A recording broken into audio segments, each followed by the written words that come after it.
Hey, it's Rob, the Ignorant Entrepreneur. Special thanks to the new subscribers. I've got some comments on my last recent videos, which was very helpful and actually moved me to make this video, which is how to profit from your digital art. So, as you guys may know, I'm interested in the NFT space, and there's this artist that just sort of breaks it down, and we'll start here with just things to keep in mind if you want to get into the NFT space, and then go a little bit more in depth on actually how to do it. So, big quote, you need to not only produce creative, compelling work, but you have to be able to sell yourself.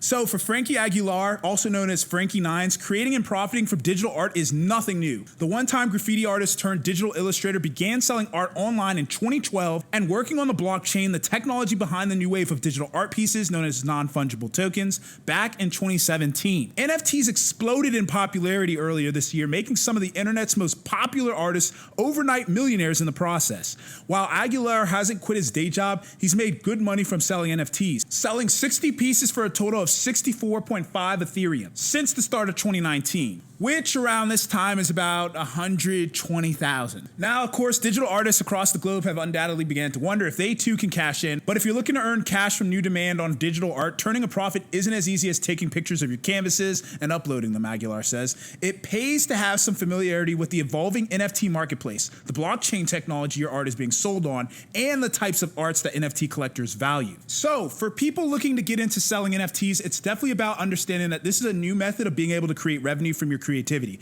The same way Etsy and Amazon changed the way we can earn money from things we create. People have been selling canvases and doing commissioned artwork for thousands of years. In the last 50 years, you've had digital art. Now we have a way to sell digital art that's not in the traditional sense, whether it's a commission or a gallery show. This is a new medium, a new marketplace, a new way to monetize art, and not only that, a new way to create it. It's not some crazy thing. You don't need supplies in a huge studio. Do your research on the marketplace and be good about preparing yourself to become a marketer. You need to not only produce creative, compelling work, but you have to be able to sell yourself. So Rob, what do you mean? Why are we selling ourselves? Well, you have to know the types of NFT buyers, these people that are buying these NFTs at these insane prices, right? There are a few different buckets of collectors. Some people are interested in particular artists. They want to own that piece of art and have no intention to sell. They might have a digital display in their home. Another type is a more hoarder collector who is looking to own their favorite pieces. There's also the person that's looking to flip something. They go on Nifty Gateway, and when new stuff drops, and then when it sells out, they list on a secondary market. Not all these enthusiastic collectors necessarily want to stand in line, quote unquote. And let's not forget, some people want to buy a new wave of coins that have utility usage. So there's this creative lead on Gary Vaynerchuk, who some of you may know, pretty popular entrepreneur podcaster. He's got some very motivational content about people trying to get started in entrepreneurship, and he's kind of entertaining. But anyway, he had an NFT project which had a very interesting collector base. The tokens he offered granted access.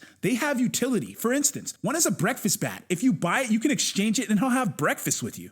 People are buying for utility use. There's also speculation on these kinds of tokens as well. So you can start to see how building a brand and selling yourself is becoming important. People are buying almost like the person as opposed to the actual art. Keep in mind, there's a lot of animated 3D rendered art, a lot of computer generated art. CryptoPunks and autoglyphs are so expensive because they're procedurally generated from math. Consider utilizing the blockchain to not only be the canvas, but creator of the piece. That's the encryption layer. Using that little code sequence to determine the color variant, the shape, or randomization of something is always interesting. That's going to have high value versus someone taking a picture of a watercolor they did in their living room, which is going to draw the least amount of interest. So now let's get into physically, actually, how do you sell NFTs online? If you're not familiar with OpenSea, learn it. But first, here are some key terms you need to know. You already know the NFT, we're not going to go over that. Ethereum, we have the blockchain, and ETH, the actual currency that's used to make transactions on the blockchain. We got gas fees. Think of gas fees as Ethereum blockchain transaction costs. You have your crypto wallet, which is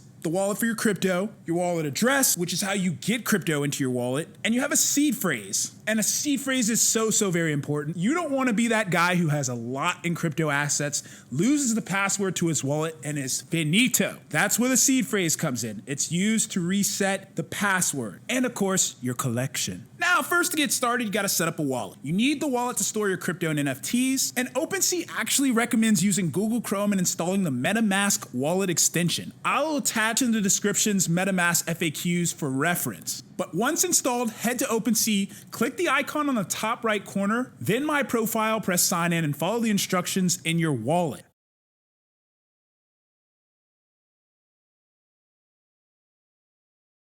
At this point, you should be able to see my newbie account empty for now, but we're working on it. Next, you want to find My Collections and click Create, then enter your collection name and description and upload an image. We're not making NFTs at this point. We're just setting up your collection for you to display your work. And you can edit all this info later on. Hit Add Items and you'll be taken to what's effectively your collection's back office. Now, as you can see here with the asterisks, it forces you to put a picture and a name, so you got to do it. Now, I actually have some pretty cool artwork, but I found this in the archives. Somebody created this for me back when I was going by Bobby, and it looks pretty cool, so yeah. I don't want to give away all my best artwork just on the cover of my collection. Anyway, you see the Add New Items button. Now, there are a few things worth doing before creating your first NFTs. You can see my banner here up on the screen. To upload yours, press the pencil icon in the top right. Your banner will look different on different devices, so aim for dimensions around 1400 by 400 and avoid text. Notice how in full screen desktop mode, my head is cut off. That's because I clearly didn't use that 1400 guideline. This was 1280 by 800. Now, when I minimize the screen, everything's fine. That's not a big detail. I don't know why I'm getting so detailed in that. Now you're starting to see the page coming together a little bit. You see the royalties button. You can click on that. You'll see my zero pay history. Yours will be the same. Visit will show your collection, everything you post. Now. Creating NFTs. All this time in the video, you want to know, how do I create an NFT? So I also have this great video of how you can make NFTs using the Sing app. It's an actual app on your phone you're able to make NFTs with. Yes, you might want to check it out, but for OpenSea, to create your first NFT, hit the Add New Item button. On the next page, you'll see the option to upload metadata such as the image, video, audio file, and enter the name of the NFT. You guys are about to see a legend in the making. You're seeing me put out my first NFT, baby. Below, you can add an external link and enter a description. Now, you can only create one NFT at a time, so if you plan to make 5 versions of the same piece of work and want potential buyers to know the supply, add the edition number in the stats section as shown. If you're keen to make more than one copy of the same item or token ID, instead of creating more individual tokens and noting the edition number in the stats as recommended, you can add $enable _supply equal true to the end of the URL at the top of the page and press enter to reload. After that, it should be possible to edit the supply field. It's important to note that if you do adjust the supply to 100, for example,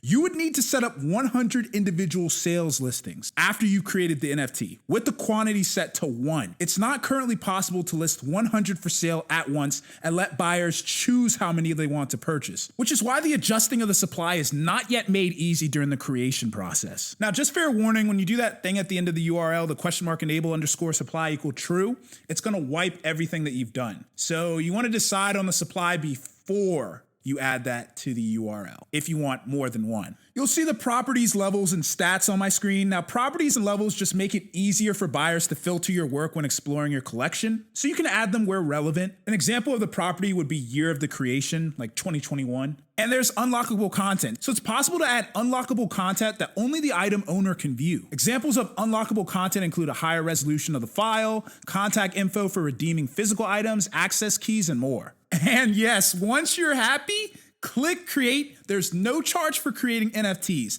so this won't incur any gas fees. After clicking create, you'll notice your first NFT sitting pretty underneath the search bar. If you'd like to edit the item, if you're in my collections, all you have to do is hover over it. You'll see 3 dots and you just have to hit edit. Clap it up, clap it up. First NFT, let's go. So from my collections, if you actually click on the NFT, you'll see edit again, which is another way you can edit, and sell. It should come as no surprise that if you wanted to sell, you just hit that sell button. You'd select between a fixed price listing or auction and set your price. When you're happy, press post your listing. Keep in mind, if the market's busy and the transaction is taking a while to complete, feel free to close the page and come back to it later. OpenSea will recognize that your wallet has completed the transaction and you won't be asked to pay any fees when you go to set up the listing again. Now, one last thing. If you don't have any ETH in your wallet, you'll need to get some to pay that gas fee. What gas fee am I talking about? So there's an initial gas fee that has to be paid for you starting out as a seller. From what I'm reading, it's a one-time fee. And then of course, there's that 2.5% fee you see at the bottom of my page. Whatever your listing price, you can see mine is $249.99. I'll have to pay 2.5% of that at the time of the sale, looks like. And that's really it. I mean, you've seen it. It's pretty simple to create an NFT. There's no coding, tech, no craze you have to do. It's just you upload the artwork, you follow the steps, and boom. And so that's where you can see at the beginning when I was talking about being able to build a brand and, you know, having people invest in you more so than the artwork. It's more about people are investing in the novelty that you're providing that art. So yes, this was one of my more informative videos. Let me know if you like this format, this style. All you have to do is comment below. Don't forget to like and subscribe. This has been The Ignorant Entrepreneur. I'm out.